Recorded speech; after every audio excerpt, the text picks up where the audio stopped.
আজ আমি তোমাকে এমন এক কড়া সত্যি বলতে যাচ্ছি যা হয়তো তোমার শুনতে ভালো লাগবে না, কিন্তু স্টোয়িক দর্শন আমাদের শেখায় সত্য যতই কঠোর হোক তাকে মেনে নেওয়াই বুদ্ধিমানের কাজ।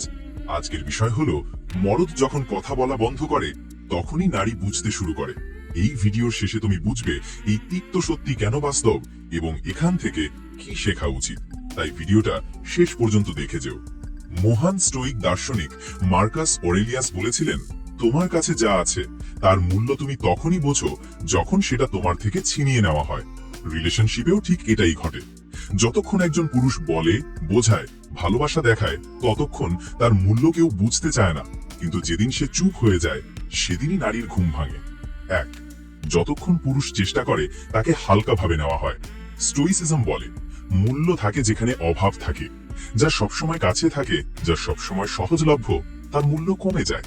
একজন পুরুষ যখন সব সময় পাশে থাকে, সব কথা শোনে, সব ভুল ক্ষমা করে, সব প্রয়োজন পূরণ করে, তখন তার উপস্থিতি নারীর কাছে অভ্যেস হয়ে যায়। সে তো আছে, সে তো বুঝবেই, সে তো কখনো যাবে না। এভাবেই তার অনুভূতির মূল্য কমে যায়। কিন্তু যেদিন পুরুষটা ক্লান্ত হয়ে চুপ হয় সেদিনই শূন্যতার অনুভূতি জাগে। তখন বোঝা যায় সে কত কিছু চুপচাপ সামলাতো। 2, কথা যত বাড়ে মূল্য তত কমে। এপিক্টেটাস বলেছিলেন, আমাদের 2 কান আর 1 মুখ, যাতে আমরা দ্বিগুণ শুনি, অর্ধেক বলি।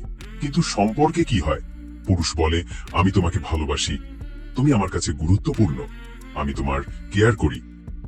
সে বোঝাতে থাকে, কিন্তু কথার সংখ্যা যখন বেশি হয় ওগুলো খালি হয়ে যায়। নারী শোনে কিন্তু অনুভব করে না।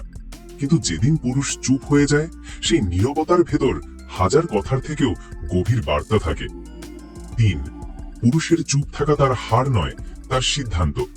স্টোইসিজম বলে, জ্ঞানী মানুষ অকারণ লড়াই এড়িয়ে যায়। পুরুষ যখন চুপ হয় এর মানে সে হেরে গেছে নয়, এর মানে সে সিদ্ধান্ত নিয়েছে এখানে আর কথা বলে লাভ নেই। যখন তার কথা শোনা হয় না, তার অনুভূতি বোঝা হয় না, তার চেষ্টা দেখা হয় না, তখন কথা বলা অর্থহীন হয়ে যায়। তাই সে নিজের শান্তি বাঁচাতে চুপ থাকে। 4, উপস্থিতির মূল্য শেখায় অনুপস্থিতি। মার্কাস অরেলিয়াস লিখেছিলেন, সবচেয়ে বড় শিক্ষা আসে ক্ষতি থেকে। যখন পুরুষ পাশে থাকে তার সময়, ভালোবাসা, যত্ন সবই সাধারণ মনে হয়। কিন্তু যখন সে দূরে চলে যায়, সকালে তার দেওয়া গুড মর্নিং, তার ছোট ছোট যত্ন, তার নীরব সহায়তা, সবকিছুর গুরুত্ব তখন বোঝা যায়। সাইকোলজিতে এটাকে বলে লস অ্যাভার্জন, অর্থাৎ আমরা যা পাই তার চেয়ে যা হারাই সেটার যন্ত্রণা বেশি টের পাই। 5, পুরুষের নীরবতা হলো তার শেষ বার্তা। স্টোয়িক ধারণা মেমেন্টো মরি বলে, সবকিছুরই শেষ আছে।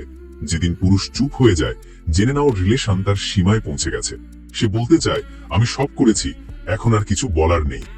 তখন সে কথায় নয়, দূরত্বে তার অনুভূতি দেখায়। এই নীরবতার ভেতর থাকে তার আত্মসম্মান, তার মর্যাদা। সে ভিক্ষা চায় না, জোর করে বোঝাতে চায় না, চুপচাপ পিছিয়ে যায়। 6, নারী বুঝতে পারে তখনই যখন সবকিছু হারিয়ে যায়। এপিক্টেটাস বলেছিলেন, আমরা জিনিস হারানোর পরই তার মূল্য বুঝি। পুরুষের নীরবতার পরই নারী বুঝতে শুরু করে সে কত ভালো ছিল, কত সহ্য করত, কত যত্ন নিত। কিন্তু তখন অনেক দেরি হয়ে যায়, কারণ যে পুরুষ একবার চুপ হয়ে যায় সে আর আগের মতো ফিরে আসে না। নদীর মতো একই ধারায় 2 বার নামা যায় না। রিলেশনও ঠিক তাই। 7, এটা কারো জয় পরাজয় নয়, এটা একটা শিক্ষা। স্টোইসিজম বলে, জীবনে ভালো মন্দ কিছুই নেই, আছে শুধু অভিজ্ঞতা। পুরুষের শিক্ষা হলো, নিজের সম্মান কখনো হারাবে না, মূল্যহীন জায়গায় শক্তি নষ্ট করবে না, চুপ থাকা দুর্বলতা নয়, জ্ঞান। নারীর শিক্ষা হলো, যা আছে তার কদর করো, যে ভালোবাসে তাকে সম্মান দাও, কথাকে হালকাভাবে নিও না, কারণ একদিন সেই কথা থেমে যাবে। এখন প্রশ্ন, এই অবস্থা এড়াবে কিভাবে? 1, সচেতন হও, বর্তমানকে গুরুত্ব দাও, যে ভালোবাসে তার মূল্য এখনই বুঝো। 2, সম্পর্কের ভারসাম্য রাখো, অতি প্রেমও নয়, অতি উপেক্ষাও নয়। 3, মানসম্মত যোগাযোগ রাখো, কথা যেন শুধু শব্দ না হয়, হোক অনুভূতি। 4, আত্মচিন্তা করো, প্রতিদিন নিজেকে জিজ্ঞাসা করো, আমি কি আমার সঙ্গীর প্রতি ঠিক আচরণ করেছি? 5, সময় থাকতে শেখো, অন্যের ভুল থেকে শিক্ষা নাও, খামোশি নামার আগেই বুঝে নাও।